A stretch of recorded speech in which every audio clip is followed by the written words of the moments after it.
Thank you, Mr. Chairman. And to all the nominees today, it's obviously a time in America where we should recognize people who want to step forward and serve in the public interest, do so at often great sacrifice, not just to themselves, but to their families. So I just want to recognize that this is a very important part of our American tradition, and people that step forward for these offices should be commended for doing that. Mr. Tung, I want to jump right back in to where my colleague was asking you about Mike Davis, if you don't mind me to dig in a little bit more here. And if that's one of my videos, keep it playing. But if it's not me, you should cut it off right now. Do you agree with Mr. Davis that you guys are friends, correct? We are friends, Senator. Yeah, thank you. And Mr. Davis recommended you, or did Mr. Davis recommend you or otherwise mention you to anyone in the Trump administration for this judicial vacancy? I believe he might have, Senator. Thank you, sir.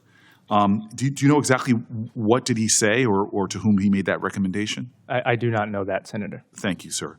Mr. Davis, did Mr. Davis, or anyone else associated with the Article 3 project advise or prepare you for any aspect of this nomination? No, Senator. Okay, and Mr. Davis is the founder of the Article 3 project. According to the organization's website, he founded the Article 3 project after he helped Trump win the Gorsuch and Kavanaugh nominations. And Mr. Davis said that we saw how relentless and evil too many of today's Democrats have become. They're Marxists who hate America. They believe in censorship. They have politicized and weaponized our justice system. Do you agree with Mr. Davis's statements that today's Democrats are relentless and evil? Senator, Mr. Davis's views as expressed there are not necessarily the views of mine. I didn't ask if they were necessarily. I just asked, do you think that today's Democrats are relentless and evil? Senator, you're asking me to comment on a political question, and as a nominee to a judicial position, I cannot and should not speculate or comment on that. Sir, I spend a lot of time working to try to affirm this fact that we are one nation under God, that the lines that divide us are nowhere near as strong as the ties that bind us. I'm proud of my relationships with my friends on the other side of the aisle. I think it hurts Mr. Kennedy to when I say that he and I are friends. I could say unequivocally, Republicans are not evil, but you're telling me you will not say on the record here that Democrats are not evil? Senator, you're asking a personal and policy-laden question that I cannot answer. So put yourself in the position of a person coming before you who's watching this right now. And you're supposed to be a judge who's impartial.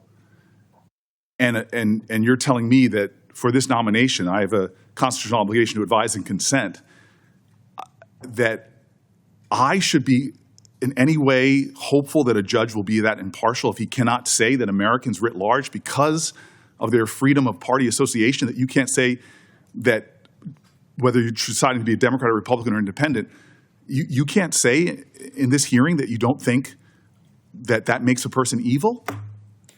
Senator, I can commit to this committee that whoever comes before my court, should I be fortunate enough to be confirmed, will be treated with respect and their arguments will be and not accorded. A presumption that they are evil. Senator, whoever they are, Republican or Democrat or independent, who steps to my court, they will be accorded full consideration of their arguments. Mr. Davis, I don't know what you're afraid of. I really don't, Mr. Tang. I honestly don't know where have we gotten to the point in American history that someone up for a position such as yours, and I've seen this courageously from people on both sides of the aisle who understand that the judiciary should be above partisanship, who understand that the judiciary in many ways should be a sobered assessor of fact. It is deeply disappointing to me that you cannot tell the American public right now that the person that you're affiliated with their heated language, with their casting in broad brushes, doubling down on the toxins that are making life here dangerous? And frankly, I've talked to federal judges who tell me about having to protect themselves. We had a horrific incident in our state where a federal judge was targeted, their husband shot, their son killed. In this time in America, to render an answer of, I can't answer that, to me, is additive to the toxins that are in our society that are pitting people against each other. You are up for a position in the highest court in the land, and you can't simply say, I don't think Democrats are evil. Is that what you're telling me? Senator, I wish I were up for a position in the highest court of the land, but I'm up for the Ninth Circuit Court of Appeals. Sir, to Americans, the federal courts are the highest courts in the land. So I appreciate your correction and your diligence and dutiful attention to detail. But right now, I am gravely disappointed that you can't simply say what I can say is that my colleagues are not evil, that Democrats are not evil, that Republicans are not evil, and this kind of rhetoric is damaging. I am deeply disappointed, sir. I'm the chairman now. We've got a new sheriff, and I'm going to call on Senator Schmidt. But before I do, Mr. Tung, I'm going to give you another chance. I want you to think real hard. I looked at your record. I think you're a good man. You really don't think that somebody's evil just because of their party they're in America, do you? I don't think that, Senator. Oh, God bless. Thank you, sir. That's the answer I was looking for, and I don't understand why you wouldn't answer me, maybe because I'm a Democrat, but dear God, that's the easiest question I've heard asked today, and thank you, Chairman Kennedy, for eliciting what is a response we should get from any American who's up for a federal position. I don't think Senator Booker was trying to trick you. You don't think Republicans are evil, do you? I do not. And you don't think independents are evil, do you? No, Senator. And you don't think Democrats are evil, do you? Senator, I do not. Good.